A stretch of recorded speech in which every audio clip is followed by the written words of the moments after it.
I once believed Earth was a place of shelter. A quiet blue marble, spinning gently in a corner of the galaxy, untouched by the chaos of the stars.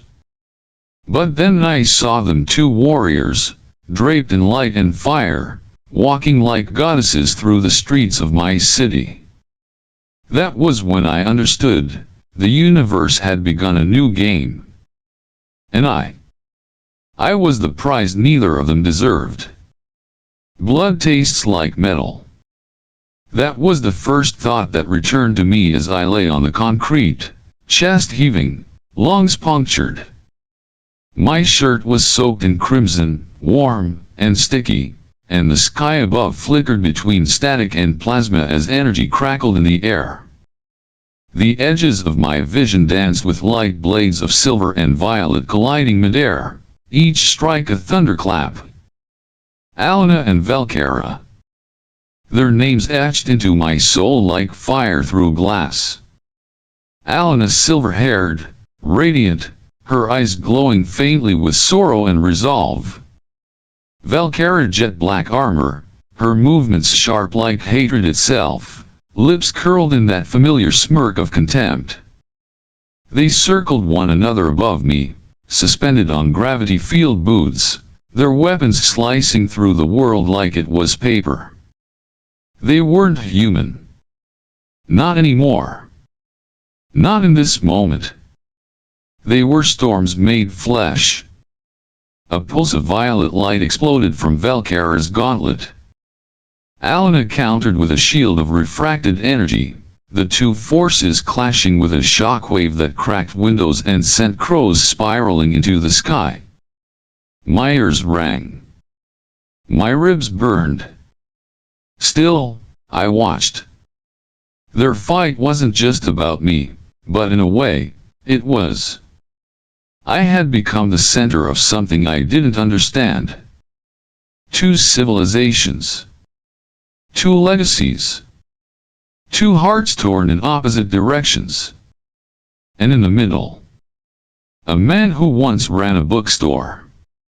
The impact of Alyna's blade against Velkara's caused sparks to rain down over my face. I blinked through the haze, coughing blood. And then, silence. Just for a moment. A bird chirped.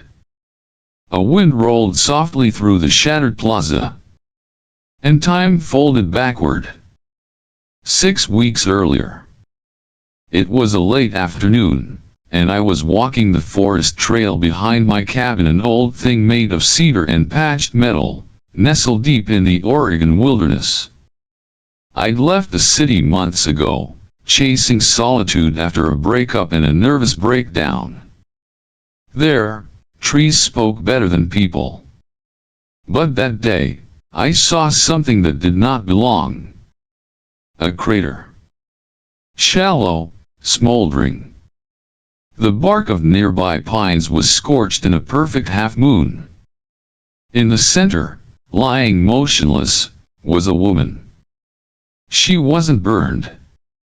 She wasn't injured, at least not visibly.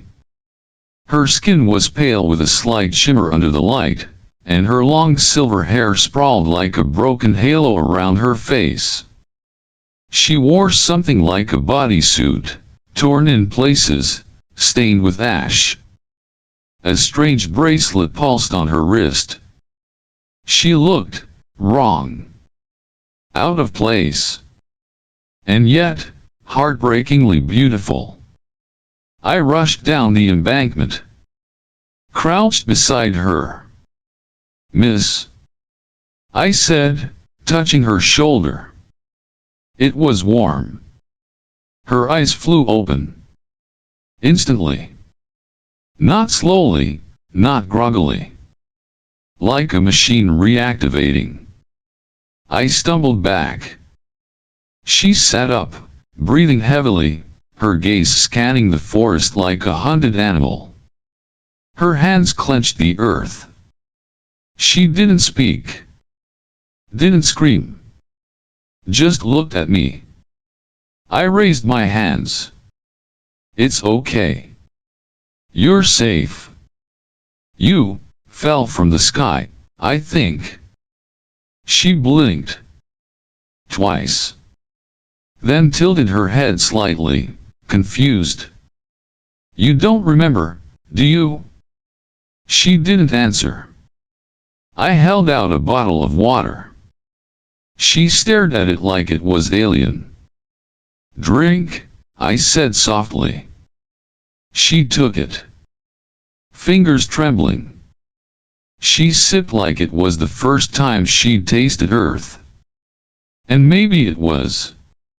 I carried her back to the cabin that day, wrapped her in blankets, sat by the fire while she slept on the couch. She didn't say a word, not even a name. So I gave her one. Alyna. That night, I watched the sky longer than usual. Something told me this wasn't over. That somewhere up there, in the vastness of stars, someone was looking for her. And someone else was coming. The morning after Alyna arrived, I found her standing barefoot in my backyard, staring at the sky. The grass was still wet with dew, and the fog rolled through the trees like ghosts with no purpose. She looked lost, fragile even, but there was something in her posture that spoke of control, a stillness not born of fear but of training. She didn't hear me approach. Or maybe she did, but didn't care. I cleared my throat. You slept through the night. She didn't turn around. Her voice came a few seconds later, quiet. I don't know where I am. I stepped beside her.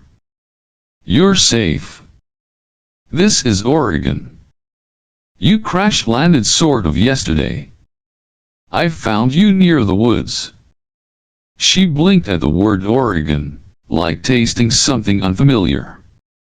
I don't remember anything, she said, and for the first time, I heard something almost like fear. We went inside. I gave her oatmeal and coffee. She touched the spoon as if it were a relic. She didn't eat at first, just stared. Then slowly, mechanically, she brought the food to her lips. That afternoon, while I chopped firewood, I saw her crouched low behind the cabin, watching me. But not like someone curious, like a soldier scanning for patterns, weakness, rhythm. Her gaze was sharp, focused. A branch snapped in the forest nearby. And she moved. Faster than anything I'd seen. She was across the yard in a heartbeat, positioning herself between me and the trees, eyes narrow, legs bent slightly, like a coiled spring. Her hand went to her side instinctively, as if reaching for a weapon that wasn't there. It was over in seconds. Just a squirrel. But she didn't relax. She didn't move until the creature vanished into the underbrush. Then she turned to me, confused. Why did I do that? I didn't answer. Because I didn't know. For the next few days, she stayed. Quiet.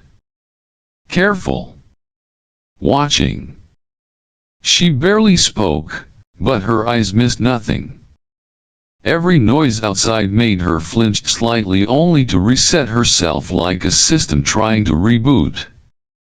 But in small ways, she tried. She washed dishes awkwardly. Tried folding laundry. She even asked what soap was. There was a moment, one night, where I caught her humming. Soft, melodic, unfamiliar. Something not from Earth. She stopped the second she noticed me listening. That night, she had a nightmare. She didn't scream.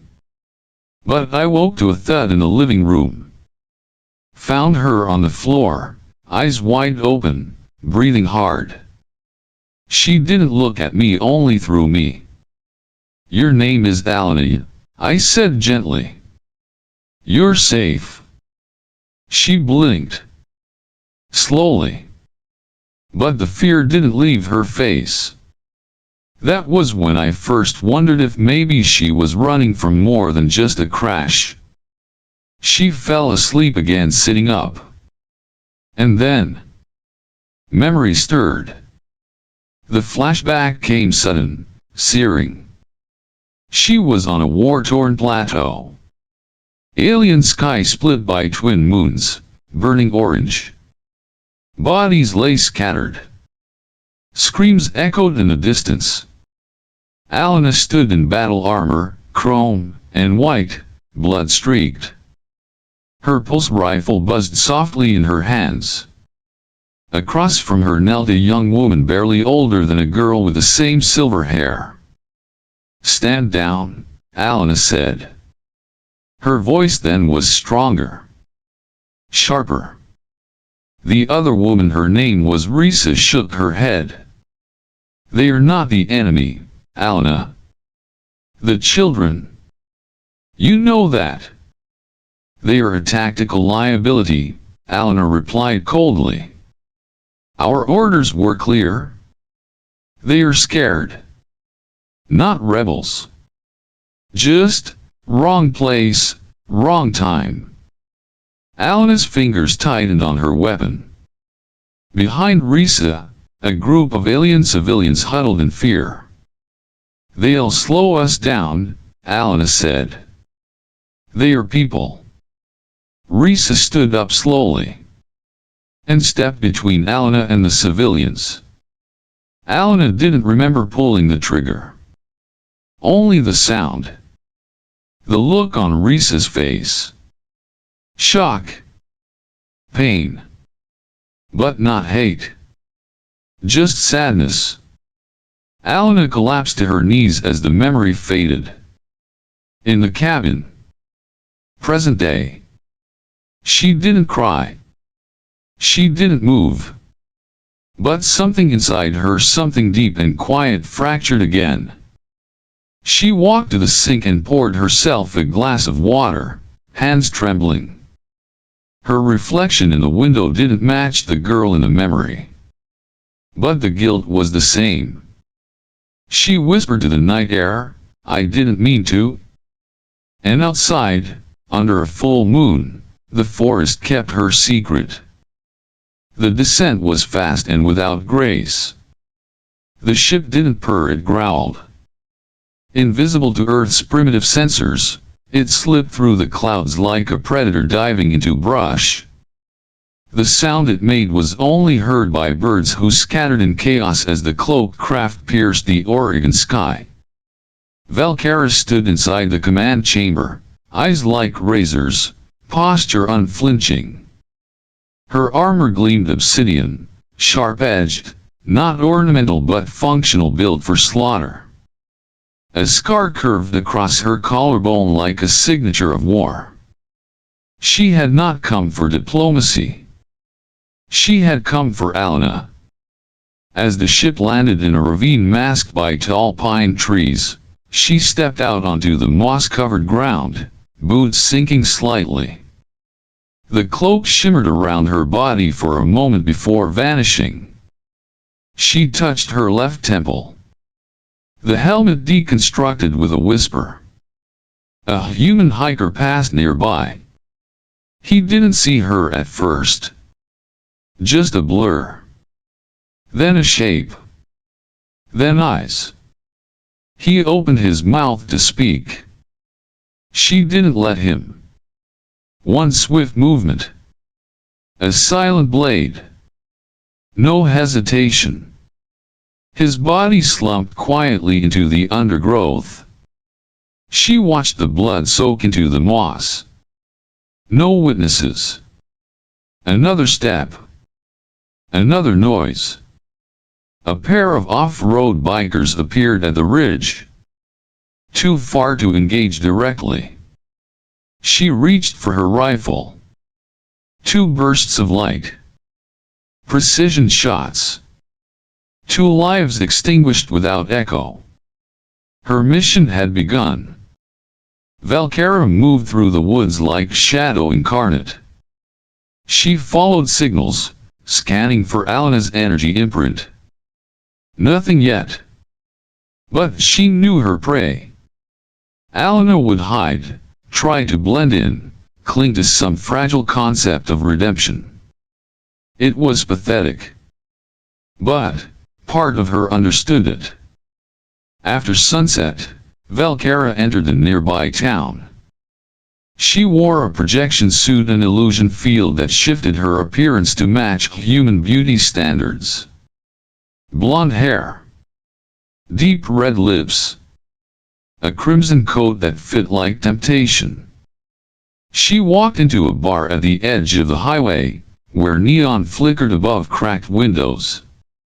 The scent inside was smoke, beer, and loneliness. The bartender glanced up, distracted.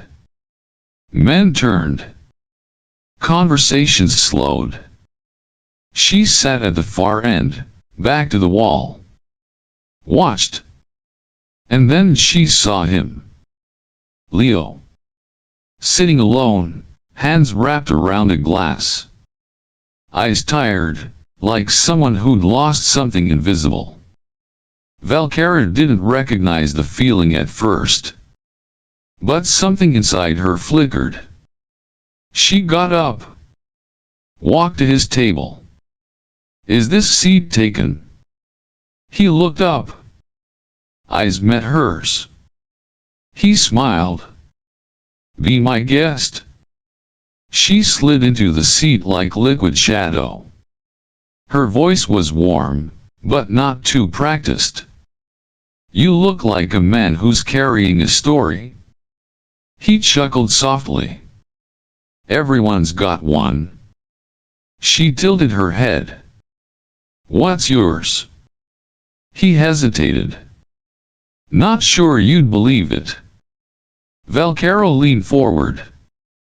The red light of the bar caught the edge of her eyes almost too sharp. Try me. They talked for minutes that felt like hours. She didn't ask about Alyna, not yet. She asked about him. Where he lived. What he thought about the stars. Whether he ever dreamed of leaving Earth. I used to, he said.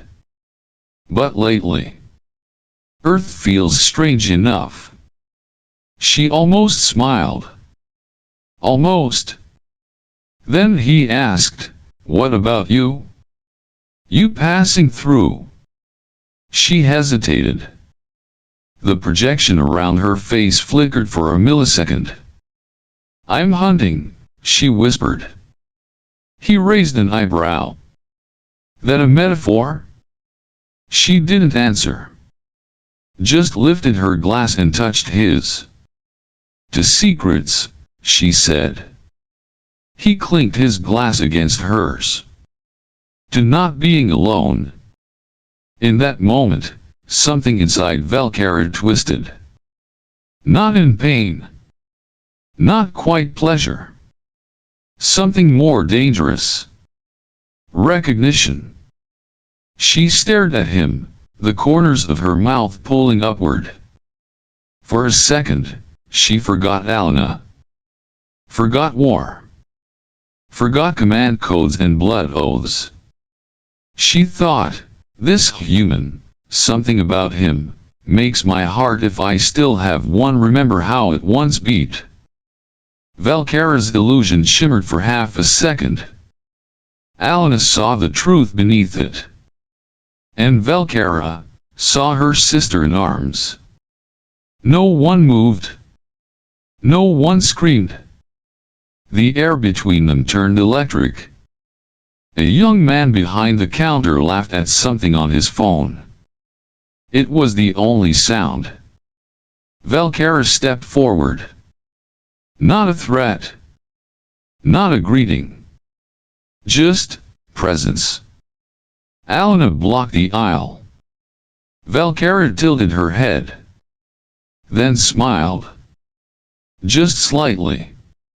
It was not a kind smile. Leo walked in, oblivious. "Hey," I grabbed. He froze. Looked between them. Alyna relaxed. Velkara shifted her posture.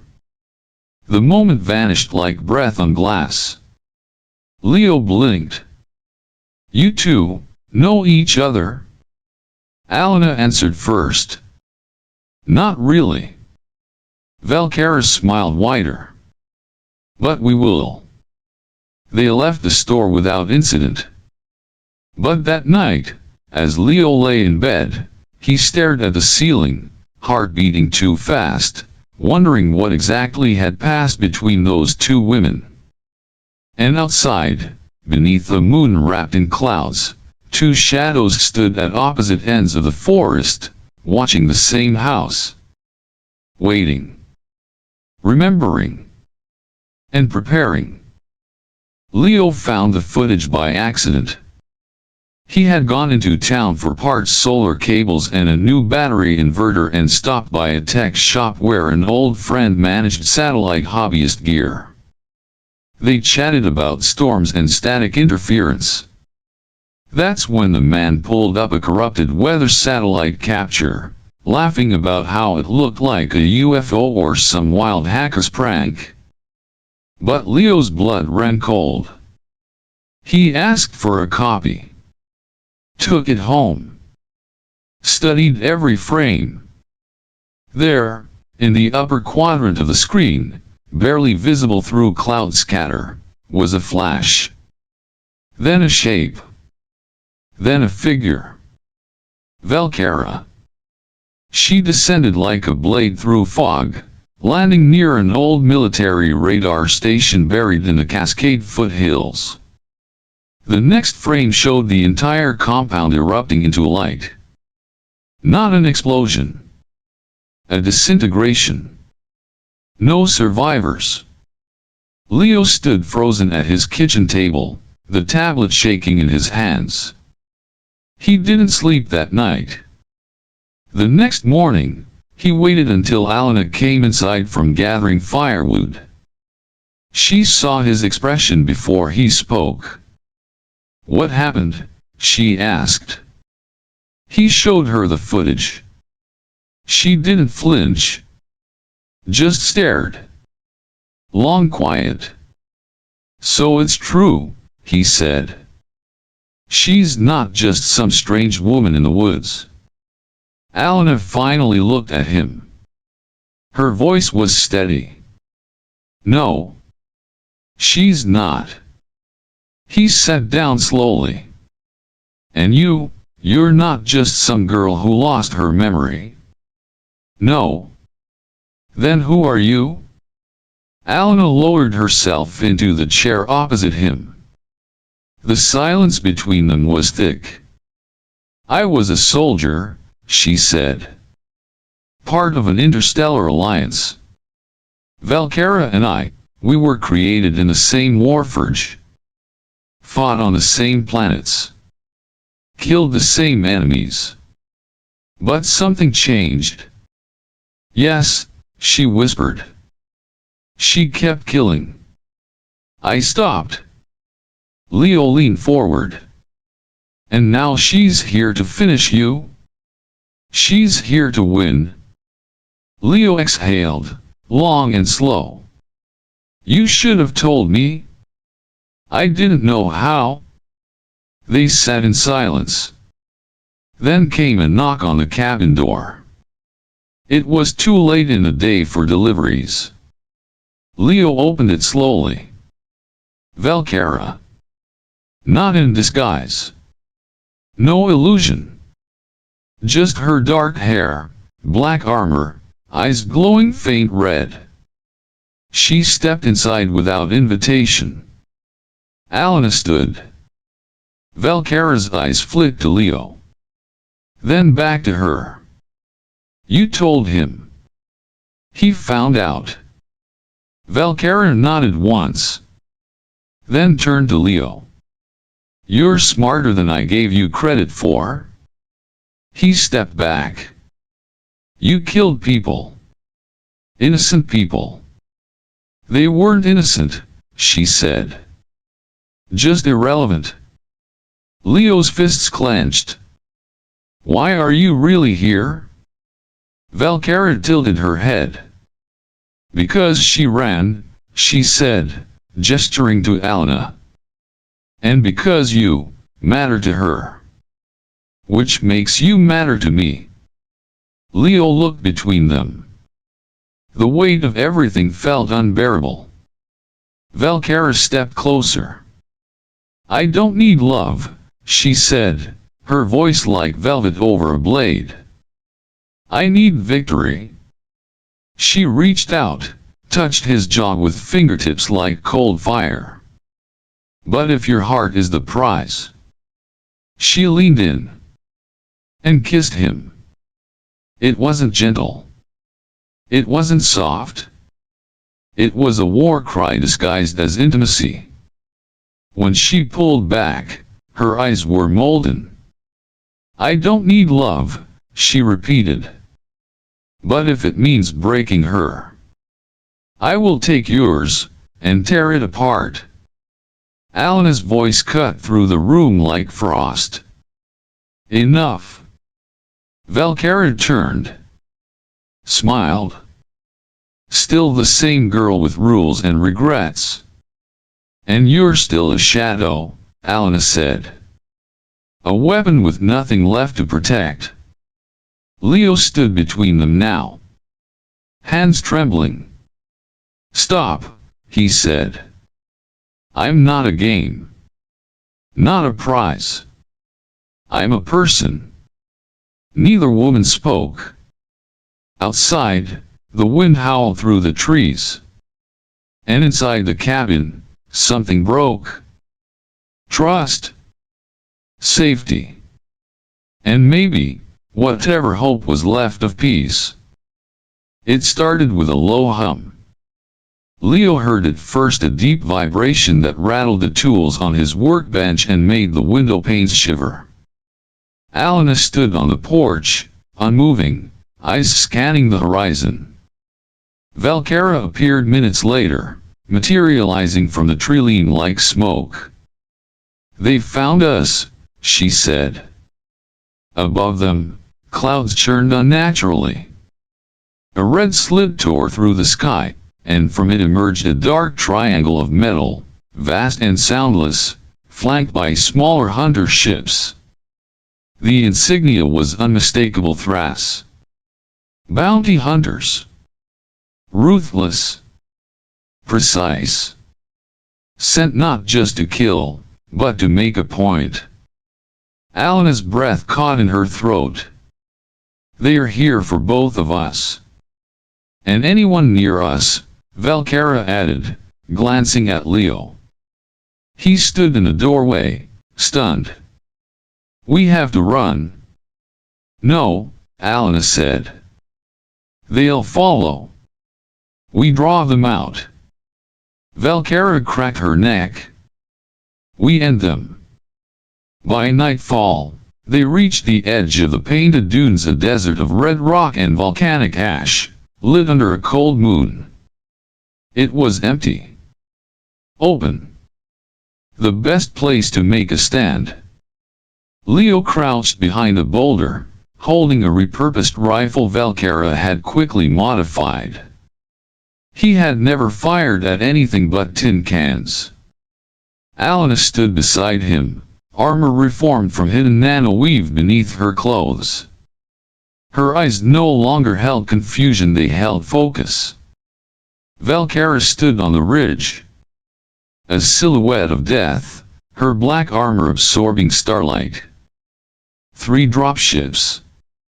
20, maybe 30 soldiers. 2 mech units. Leo swallowed hard.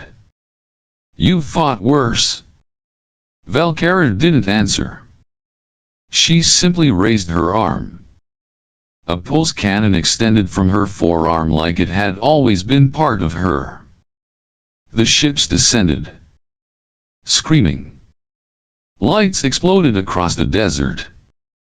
They struck first Alyna and Velkara, side by side for the first time in years. Plasma bolts flew, illuminating ancient rock with each burst. Alyna moved with grace, flowing between cover, deflecting with energy shields. Velkara was raw fury, unrelenting, brutal, efficient. Leo stayed low, covering where he could, the rifle shaking in his hands. He took down one soldier, then another. His breathing was sharp, but he didn't freeze. One of the mech units charged, sending a shockwave that knocked Leo off his feet. Velkara hurled a grenade, an implosion device. The mech folded into itself with a shriek of metal and light. Alyna caught a blast across the side. She fell, rolled, blood on her lip. Leo ran to her. "You okay?" "I've had worse," she said, standing. Her voice was tight, but steady. The second mech loomed behind them. Velkara launched herself onto its back, driving her plasma blade deep into its core. It roared, spun, slammed her into the ground. She didn't move. Alyna screamed. The mech turned toward Leo. He aimed, fired, again and again. It wasn't enough. Alyna stepped between him and death. Raised her shield. Then a final bolt from Leo's rifle hit the exposed joint. The mech staggered. Alyna leapt, drove her blade straight through its throat-like vent. Silence fell. Ash settled like snow. Leo dropped to his knees. Alyna knelt beside Velkara, turned her over. Her eyes opened, barely. Blood trickled from her mouth. "You still fight like a dancer," she murmured. "You still fight like a hammer," Alyna replied, a sad smile flickering. Velkara looked at Leo. "You're not worthless." Then closed her eyes. Leo stared at the stars. They were just as cold as before. But for the first time, he didn't feel alone. And in the distance, the last remnants of the Thras fleet turned and fled. Defeated. For now. The stars above were quiet now. The battlefield, once alive with fire and sound, lay still beneath a pale moon.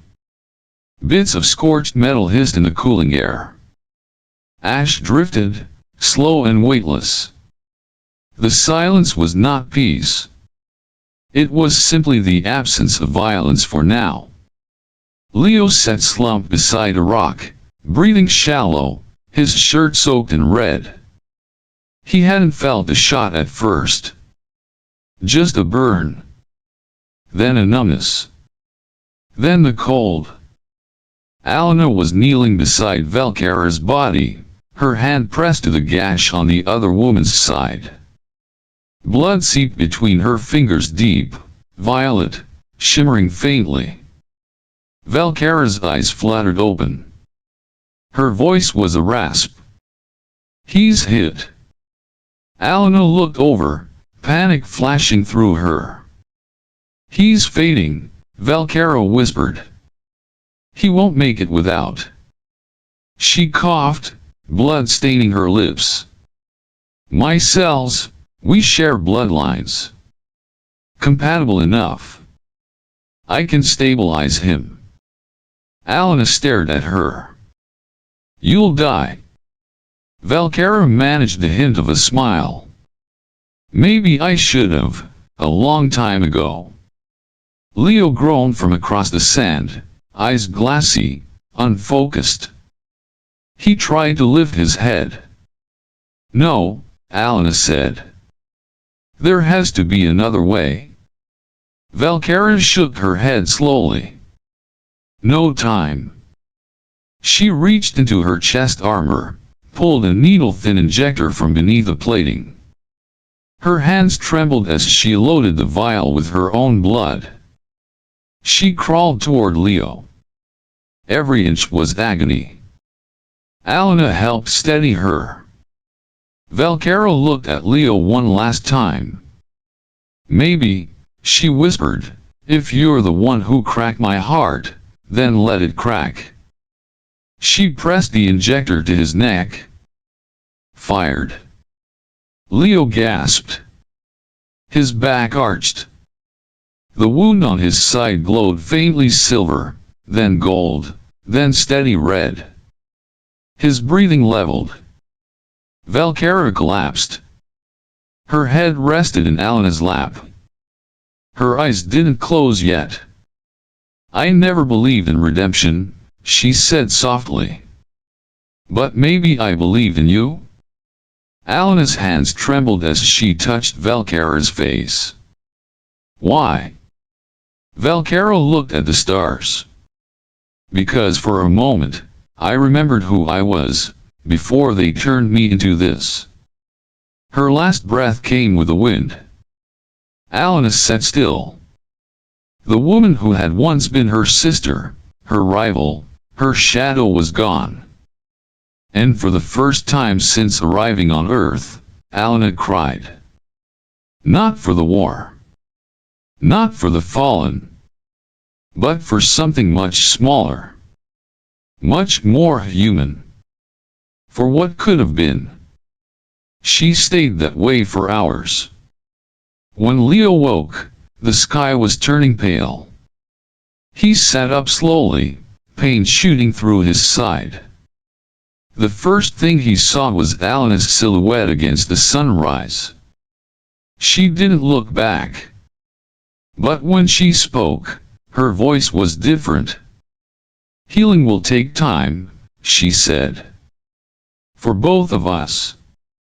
Leo nodded, even though she couldn't see it. The wind carried dust across the sand, erasing footprints, but not memories. And somewhere in the sky, a new day waited. For the ones who had survived. The ceiling was sterile white. The lights above hummed. Leo opened his eyes slowly. His body ached, not with sharp pain, but a dull heaviness as if gravity had grown stronger. Tubes ran from his arms. Machines clicked softly beside him. Alyna sat by the window. She was awake. Watching. Her silver hair tied back loosely, shadows under her eyes. She hadn't changed much, but something in her gaze had. Softer, maybe. Or quieter. "You're awake," she said. Leo nodded weakly. "Where?" "Military facility. Earth's neutral zone, West Ridge." Her voice was calm. "They found us after the dust settled." He blinked slowly. "Velkara." A pause. "Gone," Alyna said. She disappeared before the scouts arrived. No body. No signal. Just gone. He closed his eyes again. Not from pain, but the weight of it. "I'm sorry," Alyna whispered. "She saved me. She chose you." In her own way. They sat in silence. The beeping of the monitor punctuated the stillness. "They say you're a symbol now," she said. "The first human ever caught between two empires and lived to tell about it. You're being called the witness of peace." Leo gave a tired half-laugh. "That's ridiculous." "Maybe," Alyna said. "But after what happened, Earth has been designated as a non-combat sanctuary. No more battles. Not here. Because of us. Because of you?" A nurse entered quietly. checked the machines, smiled without speaking. When she left, Leo reached out a hand. Alyna took it. They didn't say anything for a long time. Fingers intertwined. Not lovers. Not yet. Maybe never. But something held between them. A thread woven through fire and sacrifice. Outside, the clouds shifted. And above those clouds, far beyond the reach of satellites and silence, a lone figure sat in the dark of a small, unmarked ship. The recording played on a loop a hologram of the desert, the battle, the choices made. The observer wore gray robes, insignia hidden beneath folds. Their face was obscured by shadow, but their voice, when they spoke into the log recorder, was steady.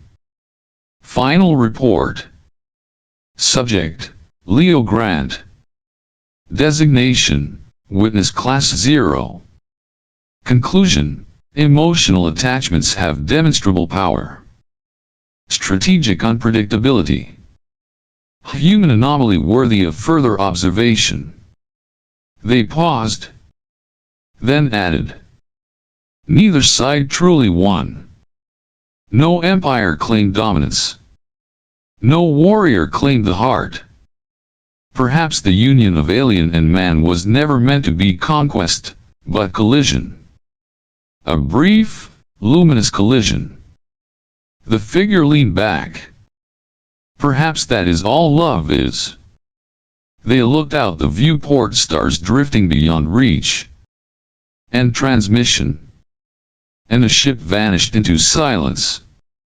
Leaving Earth, not untouched, but watched.